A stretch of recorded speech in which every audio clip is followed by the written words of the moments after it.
प्रदेश के सभी शराब व्यापारियों को नए वर्ष की ढेर सारी शुभकामनाएं। 17-18 तारीख को जो हमारा आंदोलन था, उस आंदोलन में सरकार के साथ हमारी 20 तारीख को अलवर में बातचीत हुई। सरकार ने 15 दिन का समय दिया था कि आपकी समस्या का कोई न कोई हल हम निकालेंगे। ये राहुल गांधी जी ने भी कहा और राहुल गांधी जी के साथ ही मुख्यमंत्री जी से भी बात हुई, तो उन्होंने भी कहा कि संपत्तियां नीलाम नहीं होने देंगे। शराब के लिए प्रदेश में किसी की संपत्ति नीलाम नहीं होगी, आप 10-15 दिन इंतजार करिए। वो 15 दिन का समय इसी 5 जनवरी को पूरा हो जाएगा।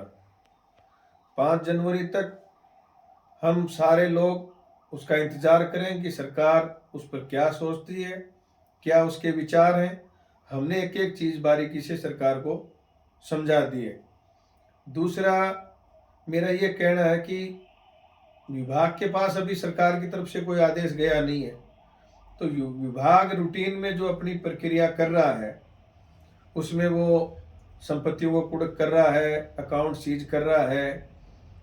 अभी भी हाल में भी 1-2 जगह अकाउंट से पैसे भी निकाले हैं, तो वो उनकी रूटीन की प्रक्रिया है। कुर्की और नीलामी में रात दिन का फर्क है। कुर्की इसलिए की जा रही है ताकि शराब व्यापारी उस संपत्ति को इधर उधर किसी के नाम ट्रांसफर नहीं कर दे।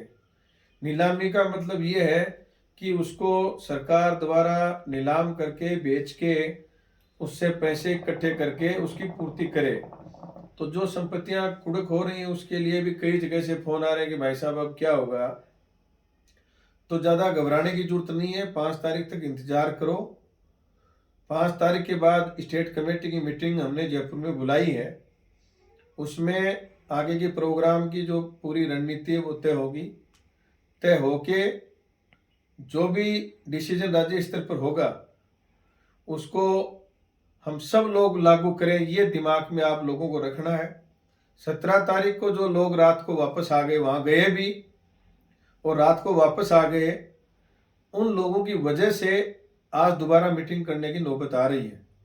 अगर 17 तारीख को जो लोग वहाँ गए, सारे लोग रात को हमारे साथ वही टेंट में रुक जाते, तो आज ये नौबत नहीं आती। तो खुद की जो कमियां हैं उनको ठीक करो, और जब आए जाओ सामान उठा के, तो जब तक फैसला नहीं हो तब तक वापस जाने की मत सोचो। अगर 17 तारीख को सारे लोग टेंट में रुक जाते तो 18 की सुबह आपकी जीत होती। सरकार इतनी दबाव और इतनी प्रेशर में आ गई थी, तो आपको जो न्याय दिलाने आए वो लोग तो टेंट में सो रहे थे, और जो जिनके पीड़ा, जिनके डंडा लगा हुआ है, जो संकट में है, वो लोग वहां से गायब थे। इसी कारण हमारे साथ आज प्रदेश में कोई भी नेता खड़े होने के लिए तैयार नहीं है, क्योंकि सब लोग जानते हैं।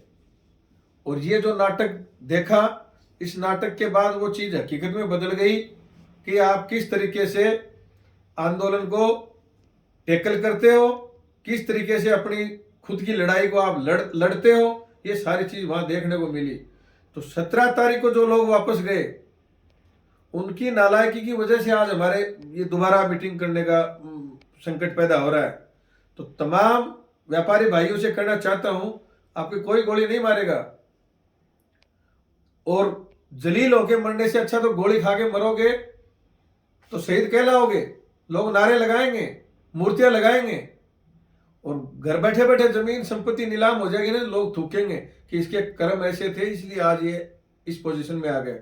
तो दोबारा मैं कहना चाहता हूं, जो आए हैं वो खुद अपना आंकलन करें, और जो लोग इनको साथ लेके आए, जो ब्लॉक से कोई नेतृत्व करता है उसके साथ टीम आई है, उन नेतृत्वकारी साथियों से भी मेरी गुजारिश है कि आप लेके आओ। तो जब तक ये आदेश नहीं हो कि हम वापस जाना है और वापस चले जाएं, तो फिर आपका आने का कोई औचित्य नहीं है। आज सांसद साहब तो वहां टेंट में चारपाई डाल के सो रहे हैं, और जिनके लिए आए वो गायब है। तो खुद सोचने की बात है। इसलिए फिर भी किसी को डरने की जरूरत नहीं है। लड़ाई तो देखो समय इसलिए लग रहा है क्योंकि हमारी जो ताकत है ना, वो अभी आप देख रहे हो ना, ऐसी पोजीशन में है, तब लड़ रहे हैं। एक दिन भी ताकत पहले दिन भी दिखा देते, 1.5 साल नहीं लगती।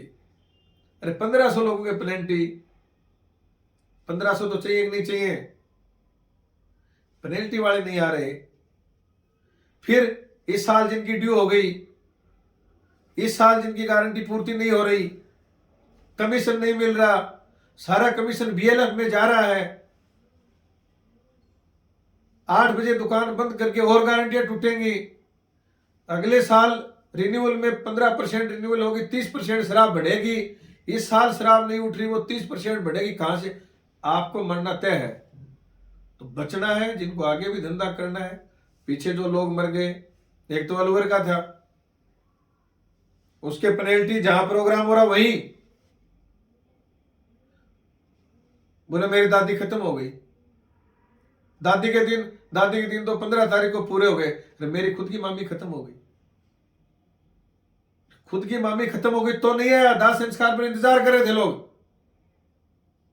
दादी खत्म हो गई, दिन पूरे हो गए, तो दादी के साथ जाएगा क्या? अपने घर से 10 किलोमीटर चल के वहां नहीं आ पाया। तो ऐसे नालायकों की वजह से सही आदमी जो लगातार आ रहे इस आंदोलन में, 250 और 350 आदमी ऐसे हैं जो 1.5 साल पहले आंदोलन शुरू हुआ उस समय से लेके आज तक लगातार आ रहे हैं। और कुछ बैठे बैठे ही, जो बैठे हैं उनसे मेरी गुजारिश है कि इस बार बचोगे नहीं। संपत्तियां भी जाएंगी, धंधा भी जाएगा, मुकदमे भी होंगे और कोई सहारा देने वाला नहीं मिलेगा। तो इस बार जो कॉल हो वो कॉल जयपुर का कॉल होगा, मुख्यमंत्री जी के घर पर बैठने का प्रोग्राम होगा। तो बहुत सोच समझ के, तैयारी के साथ सोच के आना। जल्दी ही 5 तारीख का इंतजार करो, जल्दी ही राज्य कमेटी की मीटिंग में कोई फैसला करेंगे। आप सब लोग साथ सहयोग करोगे। इतने दिन साथ रहे उन साथियों से भी गुजारिश है कि वो कुछ लोगों को और तैयार करें, अपने अगल बगल के लोगों को जिनके प्लेंटियां हैं, जो मर रहे हैं, जो इस साल मर रहे हैं, जो पहले मर गए, उससे पहले वाले साल मर गए। सारे लोगों से चर्चा करके बड़ी ताकत के साथ आप लोगों को आना है।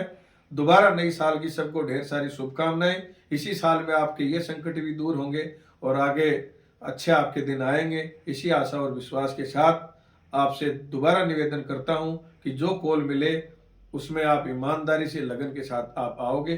धन्यवाद।